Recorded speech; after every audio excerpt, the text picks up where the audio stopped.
En quelques jours, 60 ans d'équilibre sahélien se fissurent. Coeur. Cette frontières suffisent à transformer un espace longtemps fragmenté en corridor continu, reliant Mali et Burkina jusqu'aux abords du Soudan, et bouleversant d'un coup calcul militaire, routine diplomatique, attentes populaires et certitudes héritées depuis des décennies, perçues hier comme rempart extérieur stable, aujourd'hui reconfiguré par une décision diplomatique unique, aux effets spatiaux, symboliques et opérationnels immédiats, difficiles à mesurer, mais impossibles à ignorer. Et quand Ibrahim Traoré parle de frontières, une question surgit. Que change, concrètement, ce basculement pour vous? Dans toute la région, on retient son souffle. Ce récit propose d'éclairer un moment où une décision apparemment technique révèle des fragilités profondes dans l'architecture sahélienne. L'essentiel, ici, est de comprendre pourquoi ce basculement redessine l'équilibre régional immédiat. Pour y parvenir, l'analyse suit 3 lignes directrices distinctes mais complémentaires. D'abord, saisir comment la réorientation tchadienne modifie la lecture stratégique d'un espace longtemps décrit comme carrefour entre nord arabe et sud sahélien.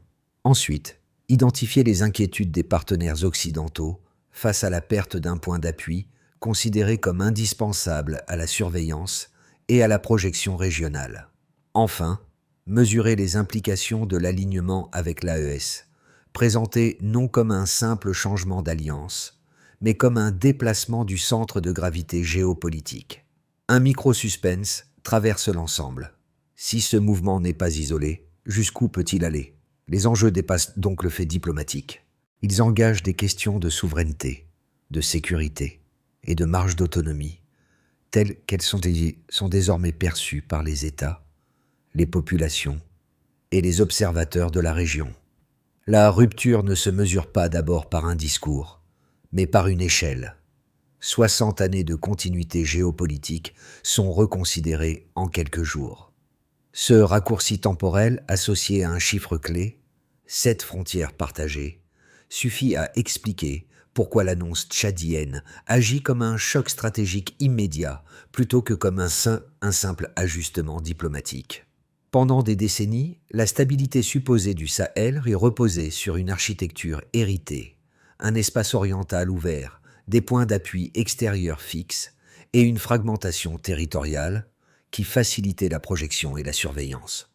Dans ce schéma, le Tchad occupait une position centrale, reliant la Libye, le Soudan, la Centrafrique, le Cameroun, le Nigeria et le Niger. Cette centralité n'était pas neutre. Elle structurait les calculs militaires, les corridors logistiques et les perceptions de contrôle régional. La mini-révélation tient dans la bascule de lecture. Lorsque cet état pivot modifie son alignement, l'espace cesse d'être perçu comme une somme de marges isolées. Il devient un continuum territorial. La source décrit ce passage comme la fermeture d'un flanc longtemps jugé vulnérable pour le bloc Mali-Burkina face au Niger. Ce n'est pas un détail cartographique, mais une recomposition mentale. Ce qui était un couloir ouvert se transforme en frontière interne d'un ensemble cohérent. À ce stade, la référence à Ibrahim Traoré prend une fonction précise. Ces propos sur le caractère artificiel de certaines frontières ne servent pas d'arguments idéologiques isolés, mais de clés d'interprétation régionale. Ils offrent un langage commun, permettant de relier une décision nationale à une dynamique collective plus large, où la souveraineté est relue à l'échelle de l'espace plutôt qu'à celle des lignes tracées. Ainsi, le contexte se resserre autour d'une évidence nouvelle. Un geste diplomatique active, simultanément un effet spatial, un effet symbolique et un effet opérationnel. La question posée au départ trouve ici un premier éclairage. Le basculement n'est pas soudain par nature, il l'est par révélation.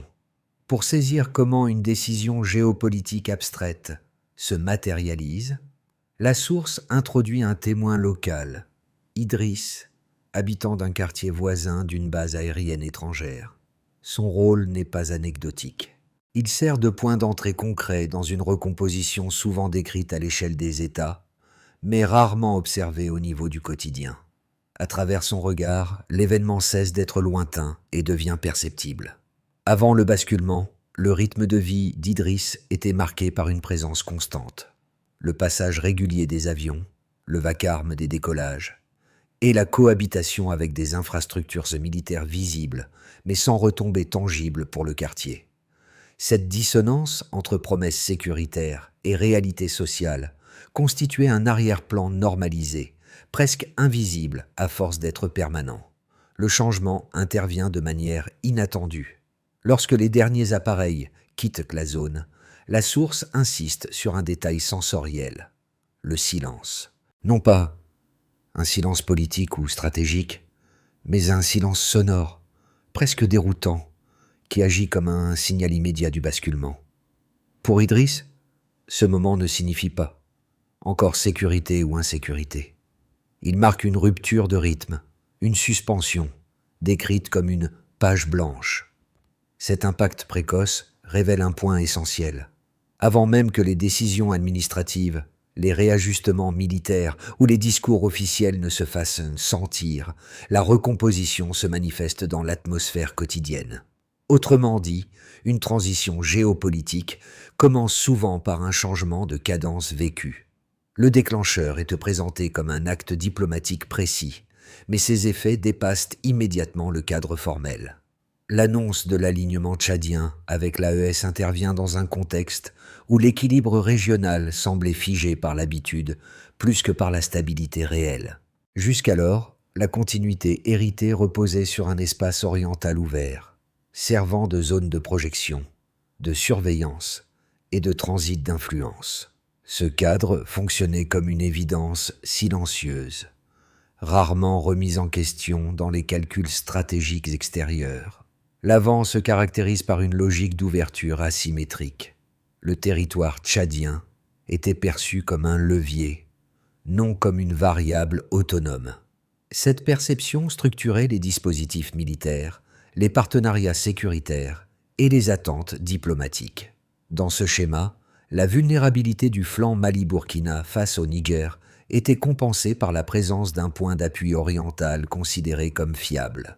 Le système semblait cohérent tant que chaque pièce restait à sa place. Le basculement s'opère lorsque cette pièce se déplace. L'annonce agit comme un choc car elle transforme une hypothèse implicite en incertitude explicite. La source décrit ce moment comme une fermeture soudaine. Un espace auparavant traversable devient une frontière interne d'un ensemble en formation. Ce passage du possible au contraint constitue le cœur du pic narratif. Les réactions extérieures s'enchaînent rapidement, marquées par des ajustements de langage, des signaux d'inquiétude et la crainte de perdre des capacités d'observation longtemps jugées acquises. Le sommet de tension apparaît dans la mise en scène des réactions occidentales. La source évoque des termes forts, associés à la difficulté de maintenir une stratégie d'encerclement ou de surveillance dans un espace désormais continu. La perception d'un bloc allant du Mali jusqu'aux abords du Soudan modifie les cartes mentales. L'effet domino s'installe. Ce qui relevait d'une décision nationale est désormais lu comme un indicateur régional. C'est à ce stade que la figure d'Ibrahim Traoré est mobilisée dans le récit, non comme acteur direct de l'événement, mais comme symbole d'une trajectoire observée et amplifiée, donnant au geste tchadien une résonance idéologique plus large. Après le pic, la rémanence s'installe. Les conséquences ne se traduisent pas immédiatement par des décisions spectaculaires, mais par une diffusion progressive des effets. La source mentionne une relecture des relations avec les partenaires extérieurs, l'idée de renégociation future et la possibilité d'une coordination accrue au sein de l'AES. Cette phase est marquée par une coexistence entre incertitude et projection. Le vide perçu devient un espace d'interprétation. Dans cette séquence, un fil demeure constant. Le passage du avant au après structure toute la lecture. Avant, un espace fragmenté et ouvert. Après, un ensemble plus compact, plus cohérent, plus difficile à contourner. La question qui s'ouvre alors est celle-ci. Ce choc restera-t-il un moment isolé ou le premier mouvement d'une recomposition plus profonde? Pour commencer, un repère chiffré sert de socle à toute l'interprétation. 60 années de continuité géopolitique viennent d'être reconsidérées en l'espace de quelques jours. Ce contraste temporel montre qu'un équilibre perçu comme durable peut basculer rapidement lorsque ses fondations reposent davantage sur l'habitude que sur une convergence réelle d'intérêts. Ensuite, un repère géographique s'impose. Le Tchad partage 7 frontières. Ce nombre n'est pas anodin, car chaque frontière agit comme un vecteur potentiel d'influence, de circulation ou de projection stratégique. Lorsqu'un État aussi central modifie son orientation, ce ne sont pas une ou deux lignes qui changent de fonction, mais l'ensemble du réseau régional qui se réorganise. La source insiste sur ce point. Plus un pays est frontalier, plus sa réorientation a des effets systémiques. Enfin, un repère d'échelle aide à visualiser l'ensemble. L'ensemble territorial formé par l'AES élargi est décrit comme plus vaste que l'Inde. Il ne s'agit pas d'une donnée statistique précise, mais d'un ordre de grandeur destiné à frapper l'esprit. Cette comparaison permet de comprendre comment un espace autrefois fragmenté devient une masse continue, difficile à pénétrer et coûteuse à surveiller. Elle crée une échelle mentale nouvelle pour les acteurs extérieurs, contraints de réviser leur cadre d'analyse.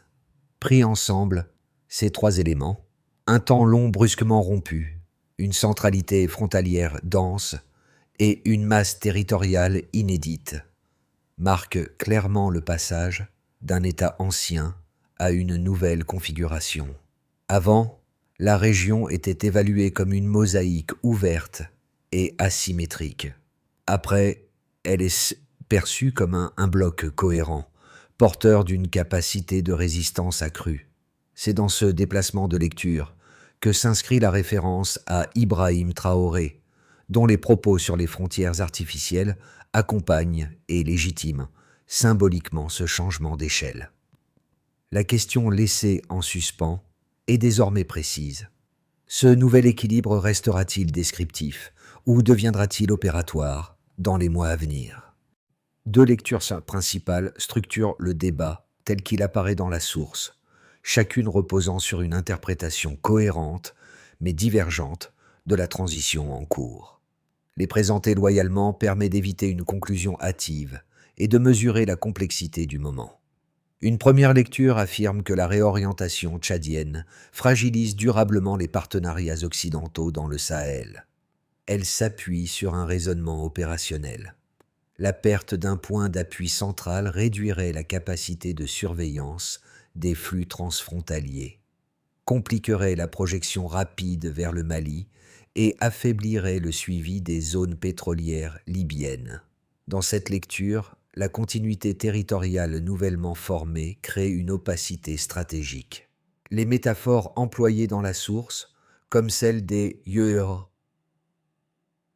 et oreilles perdus, traduisent la crainte d'un aveuglement progressif. Selon cette lecture, le vide laissé par le retrait extérieur n'est pas neutre. Il expose la région à des risques accrus, notamment en matière de sécurité et de stabilité. Une autre lecture, presque inverse, propose qu'elle voit, dans ce même basculement, une opportunité de recomposition. Selon cette approche, le vide perçu n'est pas seulement une absence de moyens, mais un espace de redéfinition. Les attentes populaires, évoquées à travers des témoignages locaux, alimentent l'idée qu'une transition peut ouvrir la voie à des relations moins asymétriques. Le retrait de certaines forces étrangères est interprété non comme un affaiblissement immédiat, mais comme la condition préalable à une coordination régionale renforcée. Cette lecture insiste sur la capacité des États concernés à transformer une contrainte en levier politique. La réponse apportée par la source ne tranche pas de manière binaire. Elle suggère que ces 2 lectures décrivent des phases différentes d'une même transition. Le risque stratégique existe, car des mécanismes antérieurs cessent de fonctionner. Mais Ce risque cohabite avec une fenêtre de recomposition, rendue possible par la cohésion territoriale et par la convergence symbolique observée entre plusieurs trajectoires nationales. Ainsi, la tension ne se situe pas entre vulnérabilité et opportunité, mais dans leur simultanéité. Le point décisif devient alors la capacité des acteurs régionaux à gérer ce double registre sans basculer dans l'illusion ni dans la paralysie. À ce point du récit, la bascule n'est plus seulement géographique ou diplomatique, elle est interprétative. Ce que la source met en lumière, c'est un déplacement décisif. L'absence de certains dispositifs extérieurs cesse d'être lu comme un manque provisoire et commence à fonctionner comme un message stratégique. Le retrait ou la réorientation produit une présence d'un autre type, faite de symboles, d'attentes et de projections concurrentes. Ce changement de lecture modifie la dynamique régionale. Tant que l'espace sahélien était perçu comme fragmenté, chaque ajustement restait localisé. Dès lors qu'il est pensé comme un bloc en formation, chaque geste prend une portée élargie. La continuité territoriale nouvellement décrite impose une cohérence, même imparfaite, qui influence la manière dont les acteurs internes et externes anticipent les mouvements à venir. Le milieu du récit se situe précisément ici, au moment où l'interprétation l'emporte sur le fait brut. La source insiste sur un point clé. Ce basculement ne repose pas sur une déclaration unique, mais sur une convergence de signaux. Les propos attribués à Ibrahim Traoré sur les frontières artificielles prennent alors une valeur de catalyseur. Ils ne craignent pas la dynamique, mais lui donnent un langage commun, facilitant sa diffusion et son appropriation. La révélation centrale est donc la suivante. Lorsqu'une absence commence à structurer les anticipations, la recomposition devient difficile à inverser. Les effets du basculement décrits dans la source se déploient selon 4 niveaux distincts, chacun révélant une facette particulière de la recomposition en cours. L'intérêt de cette lecture croisée tient à sa capacité à montrer comment une décision diplomatique unique produit des ajustements simultanés, du sommet de l'État jusqu'aux perceptions régionales. Pour l'État, la conséquence première réside dans une relecture stratégique de la souveraineté. La source souligne que l'alignement avec l'AES n'est pas présenté comme un geste isolé, mais comme l'inscription dans une dynamique régionale observée et commentée. Dans ce cadre, la référence récurrente à Ibrahim Traoré joue un rôle symbolique précis. Elle sert de point de comparaison et de signal idéologique, montrant que la remise en question de certaines frontières ou partenariats s'inscrit dans une trajectoire plus large. L'État tchadien apparaît ainsi engagé dans une phase d'ajustement institutionnel, marquée par la volonté de revoir des mécanismes hérités jugés asymétriques, sans pour autant annoncer de rupture administrative immédiate. Du côté des entreprises, l'impact est plus diffus, mais potentiellement structurant. La source n'évoque pas de transformation brutale, mais un rééquilibrage anticipé des rapports de force.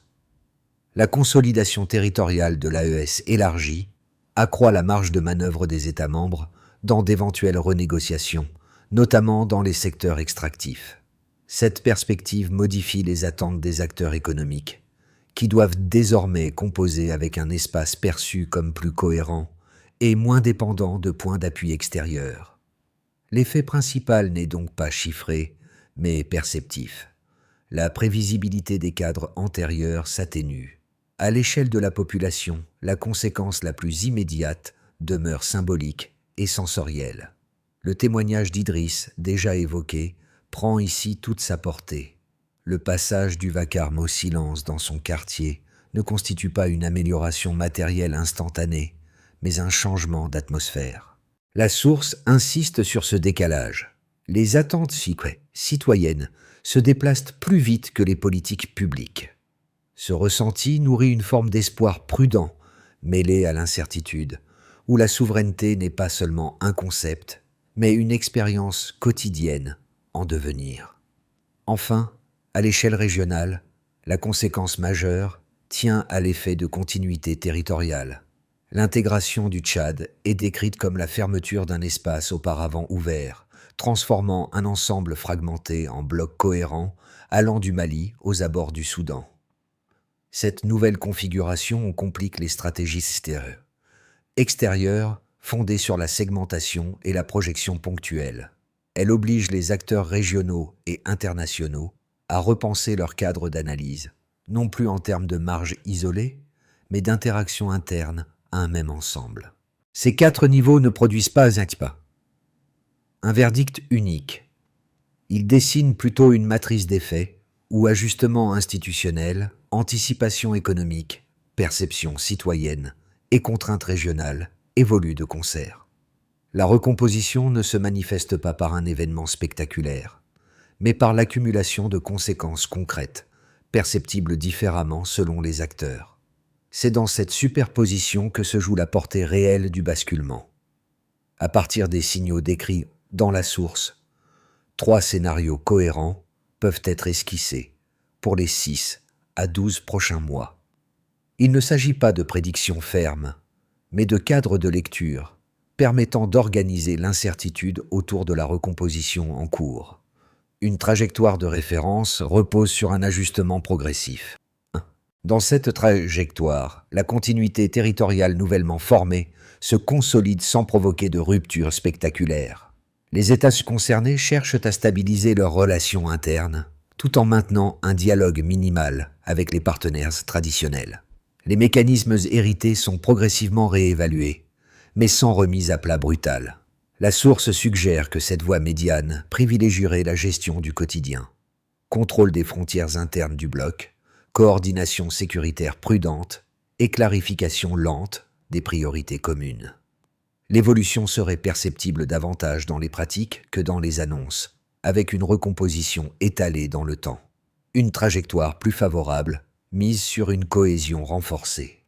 Ici, la dynamique symbolique décrite comme une page blanche joue un rôle moteur. Les attentes socialistes ou populaires, combinées à l'observation de trajectoires voisines, alimentent une volonté politique plus affirmée. Dans cette hypothèse, les États membres de l'AE approfondissent leur coordination, harmonisent certains cadres de décision et développent des mécanismes communs plus visibles. La continuité territoriale devient alors un avantage stratégique, facilitant la circulation interne et la mutualisation des efforts. La source laisse entendre que cette trajectoire supposerait une forte convergence des perceptions, où le sentiment de souveraineté retrouvé se traduit en actions concertées. Une trajectoire plus sombre envisage une instabilité accrue. Dans ce cas, le vide interprétatif laissé par le retrait ou la réorientation extérieure est exploité par des dynamiques concurrentes. Des acteurs armés ou des influences extérieures cherchent à tirer parti de la phase de transition. Les États éprouvent non des difficultés à transformer la cohérence territoriale en contrôle effectif, et des tensions émergent aux marges du bloc. La source évoque ce risque sans l'amplifier, rappelant que toute recomposition rapide expose des zones sensibles avant que de nouveaux équilibres ne s'installent. Face à ces 3 trajectoires, un réflexe simple aide à garder le cap. Plutôt que de se focaliser sur les intentions déclarées, il convient d'observer les ajustements concrets. Ce sont les pratiques frontalières, les modalités de coopération et les réponses aux signaux locaux qui indiqueront la direction réelle prise par la région. La recomposition décrite dans la source n'est pas perçue de manière uniforme. Elle résonne différemment selon les publics qui suivent l'actualité sahélienne, chacun projetant ses attentes, ses craintes et ses grilles de lecture propres sur le même événement. Pour les observateurs de la géopolitique régionale, ce basculement fonctionne comme un laboratoire analytique. L'intérêt porte moins sur l'annonce elle-même que sur les signaux faibles qu'elle révèle. Ce public scrute la continuité territoriale, la cohérence des discours officiels et la capacité des États à transformer une dynamique symbolique en architecture stratégique durable. L'attention se concentre sur les décalages entre narration et pratique, sur la vitesse des ajustements et sur la manière dont les cadres hérités sont contournés ou reformulés. Ici, l'événement n'est pas jugé à l'aune de son intensité, mais de sa capacité à modifier les paramètres d'analyse à moyen terme. Un second public s'intéresse avant tout aux trajectoires politiques des États sahéliens. Pour ses lecteurs, la décision tchadienne s'inscrit dans une série de mouvements observés chez plusieurs voisins. Elle est interprétée comme un symptôme d'un moment historique plus large, marqué par une relecture de la souveraineté et des partenariats. Ce groupe compare, mais en parallèle, cherche des motifs récurrents. La référence à des figures régionales, dont Ibrahim Traoré, sert ici de point d'ancrage narratif, non pour personnaliser le débat, mais pour situer la transition dans une continuité idéologique perçue. Enfin, un troisième public se focalise sur les impacts concrets et quotidiens. Pour lui, les récits comme celui d'Idriss sont centraux. Ils permettent de relier des décisions abstraites à des expériences vécues, à des changements de rythme, d'ambiance ou d'attentes locales. Ce public cherche moins des scénarios géopolitiques que des indices sur ce que la recomposition signifie pour la vie ordinaire, les infrastructures promises ou la sécurité ressentie. Ces trois regards ne s'excluent pas. Ils composent un prisme collectif à travers lequel la transition est comprise, débattue et progressivement intégrée. C'est dans cette pluralité de lecture que se joue la profondeur réelle du basculement. La source suggère qu'une transition de cette ampleur ne se stabilise pas par une déclaration unique, mais par une suite d'ajustements coordonnés. À partir des éléments décrits, un itinéraire en plusieurs étapes se dessine, non comme un plan figé, mais comme une logique d'action progressive, permettant de transformer une dynamique symbolique en cadre opératoire. D'abord, il s'agit de clarifier les priorités communes. Les États concernés doivent préciser ce que recouvre concrètement la réorientation engagée. Sécurité, contrôle territorial, relations économiques ou coopération régionale. L'indicateur de progrès n'est pas l'intensité des discours, mais leur convergence. Lorsque les messages officiels cessent de se contredire et commencent à s'aligner, la recomposition gagne en lisibilité. Dans ce processus, les références régionales, notamment celles associées à Ibrahim Traoré, fonctionnent comme des repères idéologiques, facilitant une lecture partagée de la souveraineté. Ensuite, il faut gérer le vide perçu. La source insiste sur l'ambivalence de ce vide, à la fois risque et opportunité. L'enjeu est d'éviter qu'il ne se traduise par une dégradation sécuritaire, tout en préservant la marge d'autonomie revendiquée. Ici, le critère d'évaluation réside dans la capacité à maintenir une stabilité minimale sans recourir aux dispositifs antérieurs, désormais remis en question. Puis, l'enjeu est de l'harmonisation des mécanismes de coopération. Une continuité territoriale n'a de valeur stratégique que si elle s'accompagne d'une coordination effective. La fréquence des décisions conjointes, la synchronisation des priorités et la cohérence des actions constituent des marqueurs concrets de cette avancée. Plus ces signaux se multiplient, plus la recomposition cesse d'être déclarative. Enfin, il devient essentiel de observer et intégrer les perceptions citoyennes. Le témoignage d'Idriss rappelle que la transition est d'abord ressentie avant d'être administrée. La réussite de l'ensemble dépendra de la capacité des États à relier décisions stratégiques et attentes locales, mesurées par la stabilité des réactions sociales et l'évolution des demandes publiques. Cette trajectoire ne garantit pas un résultat unique. Elle offre toutefois un cadre pour comprendre comment une recomposition peut passer du symbole à la structure. Le récit revient à Idriss, là où la transformation a d'abord pris forme sans slogan ni communiqué. Dans son quartier, le silence laissé par le départ des avions n'a pas rempli les rues de certitude, mais il a ouvert un espace d'interprétation.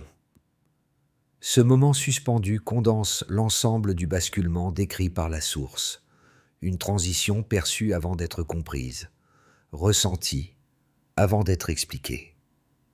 Ce silence n'est pas vide. Il est chargé d'attentes, de doutes et de projections contradictoires. Pour Idriss, il ne signifie ni victoire ni menace immédiate. Il marque une rupture de cadence, un passage d'un quotidien saturé de présence extérieure à une temporalité incertaine, encore à écrire.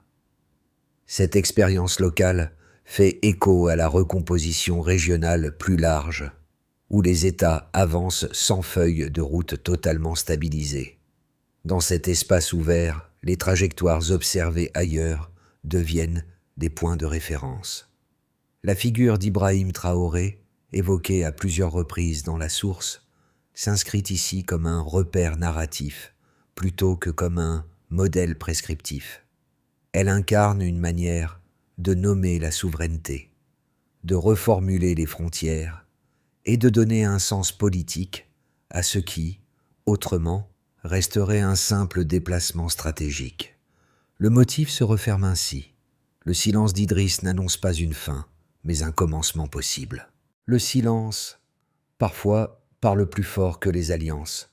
La recomposition est décrite dans la source ne se referme pas sur une conclusion définitive. Elle laisse au contraire un espace ouvert, où décisions politiques, perceptions citoyennes et ajustements régionaux continuent d'interagir. Ce moment appelle moins des certitudes que de l'attention. Suivre le Sahel aujourd'hui revient à observer comment des gestes ponctuels s'agrègent, comment des silences prennent sens et comment des trajectoires autrefois parallèles commencent à se croiser. Pour celles et ceux qui s'intéressent à ces évolutions, l'enjeu n'est pas seulement d'identifier des gagnants ou des perdants. Il consiste à comprendre les signaux émergents, à distinguer les changements de rythme des ruptures réelles et à maintenir un regard critique sur les récits dominants. La dynamique en cours se construit autant dans les pratiques quotidiennes que dans les annonces officielles. Ce suivi peut prendre plusieurs formes. Observer les décisions conjointes, prêter attention aux réactions locales, comparer les discours aux actions concrètes. Chaque lecture, chaque échange contribue à affiner la compréhension collective d'un espace en transition. La source invite implicitement à cette vigilance partagée, où l'analyse ne se fiche pas, mais évolue avec les faits. La discussion reste donc ouverte. Selon vous, quel signal faudra-t-il observer en priorité pour comprendre la prochaine inflexion de cette recomposition sahélienne ?